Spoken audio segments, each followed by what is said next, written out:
জ্বালাতন করেছে, মানে ঘুমিয়েছে সেই ঘুম বলে না, 8 ঘন্টা করে ঘুমোচ্ছে আর উঠে পড়ছে। এইভাবে করে কি আমার ঘুমটা হয় বলো? তাই সানি আমাকে বললো আমি কিছুক্ষণ ধরে রাখছি, তুমি সকালবেলা একটু ঘুমিয়ে নাও।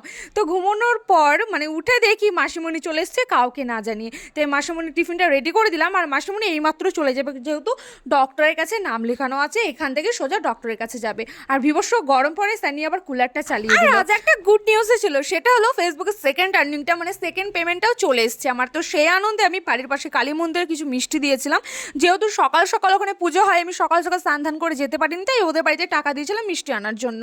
আর বাড়িতেও একটা ছোট্ট করে ট্রিক দিয়েছিলাম। প্রথমে কিন্তু শ্বশুরমশাই একটা তরমুজ ছিল, ওটা খেলাম। আর বাড়িতে সবাই খাসির মাংস খুব পছন্দ করে, তাই বাড়িতে সবার জন্য খাসির মাংস আনা হয়েছিল, এবং কি আমার হাজবেন্ডই রান্না করেছিল। আমার বাবু 3 দিন হলো, 1 মাস কমপ্লিট হলো। কবে থেকে ভাবছি একটা ফটোশুট বা একটা ভিডিও করব, কিন্তু ওকে ড্রেস আপ করে দেওয়ার পর ওর ঘুমই ভাঙে না, কত চেষ্টা করছি।